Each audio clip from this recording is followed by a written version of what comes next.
નમસ્કાર. બોર્ડની પરીક્ષાની તૈયારીઓ જોરમાં ચાલી રહી હશે ખરું ને? તો ચાલો આજે ફટાફટ ધોરણ 10ના વિજ્ઞાનના એવા કેટલાક ખૂબ જ અગત્યના 2 માર્કના પ્રશ્નો પર એક નજર નાખી લઈએ, જેની તૈયારી કરવી જ રહી. મને ખબર છે, પરીક્ષા જેમ જેમ નજીક આવે એમ થોડું ટેન્શન તો થાય જ, પણ જુઓ, ચિંતા કરવાની કોઈ જરૂર નથી. આપણે જે ચર્ચા કરવાના છીએ એનાથી રિવિઝન એકદમ સહેલું અને યાદગાર બની જશે. તો તૈયાર? ચાલો શરૂ કરીએ આપણા પહેલા વિભાગ રસાયણશાસ્ત્રથી. આમાં આપણે એવા 2 મુદ્દા જોવાના છીએ જે પરીક્ષામાં અવારનવાર પૂછાતા જ હોય છે. જરાક આંખો બંધ કરીને વિચારો કે આપણે લેબમાં ઊભા છીએ. હવે એક ટેસ્ટ ટ્યુબમાં મંદ સલ્ફ્યુરિક એસિડ છે અને એમાં આપણે ઝિંકના થોડા દાણા નાખીએ છીએ. શું થશે? તરત જ નાના નાના પરપોટા ઉપર આવતા દેખાશે.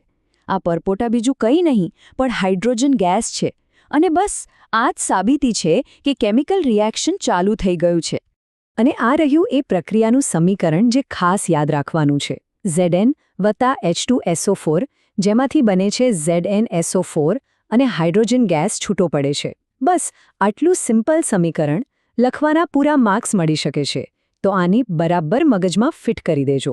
હવે બધી રાસાયણિક પ્રક્રિયાઓ કંઈ ફાયદાકારક નથી હોતી. અમુક નુકસાન પણ કરે છે. એમાંનું જ એક છે ક્ષારણ.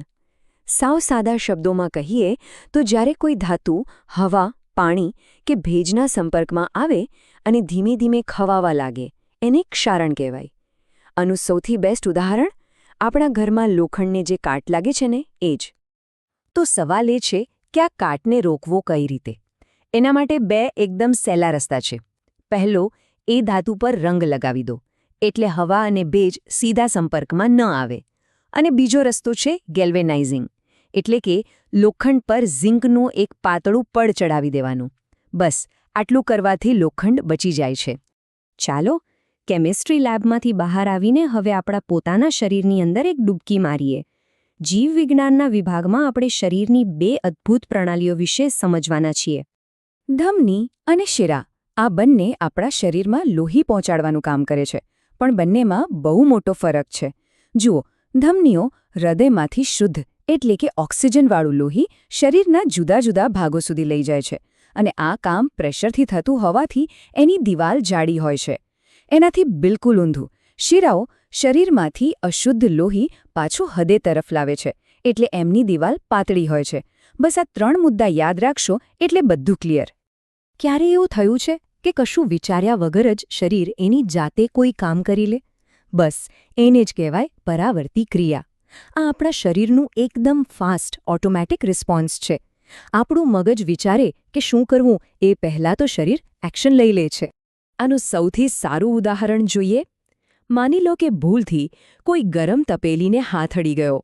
આપણે વિચારીએ પહેલાં જ ઝટકા સાથે હાથ પાછો ખેંચાઈ જાય છે, ખરું ને? વિચારવાનો ટાઈમ જ નથી મળતો. આ જ છે પરાવર્તી ક્રિયા, આપણી પોતાની બોડીગાર્ડ સિસ્ટમ, જે આપણને નુકસાનથી બચાવે છે. સારું, તો હવે આપણે આવી ગયા છીએ આપણા છેલ્લા વિભાગમાં, ભૌતિકશાસ્ત્ર અને પર્યાવરણ. અહીંયા એક વાત કરીશું પ્રકાશના જાદુની અને બીજી વાત કરીશું આપણા પૃથ્વીના એક મોટા પડકારની, વક્રીભવનાંક. શબ્દ થોડો અઘરો લાગે, પણ કોન્સેપ્ટ બહુ જ સરળ છે. આપણે બધાએ જોયું છે કે પાણીના ગ્લાસમાં પેન્સિલ મૂકીએ તો એ આપણને તૂટેલી કે વાંકી દેખાય છે. આવું એટલા માટે થાય છે કારણ કે પ્રકાશનું કિરણ જ્યારે હવામાંથી પાણીમાં જાય છે ત્યારે એ સહેજ વળે છે. બસ આ પ્રકાશ કેટલો વળશે એનું જે માપ છે એને જ વક્રીભવનાંક કહે છે. અને આ કોન્સેપ્ટને ગણિતની ભાષામાં બતાવવા માટે આ રહ્યો એનું સૂત્ર: η21 = v1/v2. અહીં v1 એટલે પહેલા માધ્યમમાં પ્રકાશની ઝડપ અને v2 એટલે બીજા માધ્યમમાં પ્રકાશની ઝડપ. આ સૂત્ર યાદ રાખવું બહુ જરૂરી છે હો. અને હવે એક બહુ જ અગત્યનો પર્યાવરણીય મુદ્દો: ઓઝોન સ્તર. આ ઓઝોન સ્તર આપણી પૃથ્વી માટે એક સુરક્ષા કવચ જેવું છે. પણ પ્રોબ્લેમ એ છે કે કેટલાક કેમિકલ્સ એને તોડી રહ્યા છે. એમાં મુખ્ય ગુનેગાર છે CFCs, એટલે કે ક્લોરોફ્લોરોકાર્બન. આ કેમિકલ જૂના જમાનાના ફ્રિજ અને એસીમાંથી નીકળીને સીધું વાતાવરણમાં ભળે છે. અને જો આ સુરક્ષા કવચમાં ગાબડું પડે તો શું થાય? તો સૂર્યના ખતરનાક પારજાંબલી એટલે કે યુવી કિરણો સીધા પૃથ્વી પર પહોંચી જાય અને એનાથી ચામડીનું કેન્સર અને આંખમાં મોતિયો આવવા જેવી ગંભીર બીમારીઓનું જોખમ અનેક ગણું વધી જાય છે. તો આપણે 6 મુખ્ય સવાલો તો સમજી લીધા, પણ હવે ચાલો કેટલીક બોનસ ટિપ્સ જોઈએ જે પરીક્ષામાં સારા માર્ક્સ લાવવામાં ચોક્કસ મદદ કરશે.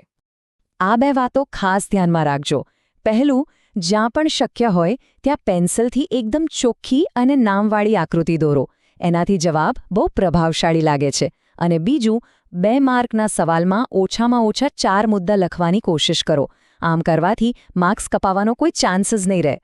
અને છેલ્લે, આચાર્ય શ્રી રાકેશભાઈ ધીવર અને અમારી પૂરી ટીમ તરફથી પરીક્ષા માટે ખૂબ ખૂબ શુભેચ્છાઓ. અમે સૌ જાણીએ છીએ કે ખૂબ મહેનત કરી છે. હવે બસ પોતાના પર ભરોસો રાખીને શાંતિથી પેપર લખવાનું છે. સફળતા જરૂર મળશે. તો આ હતા એ 6 અગત્યના પ્રશ્નો. પણ એક વાત યાદ રાખજો, વિજ્ઞાન ખાલી પરીક્ષાના માર્ક્સ માટે નથી. એ આપણી આજુબાજુની દુનિયાને સમજવાની એક અદ્ભુત ચાવી છે. તો મને કહો, આ વિષયો સિવાય એવો કયો વૈજ્ઞાનિક સિદ્ધાંત છે જે આપ સૌને સૌથી વધુ રસપ્રદ લાગે છે? વિચારતા રહેજો, શીખતા રહેજો. Best of luck.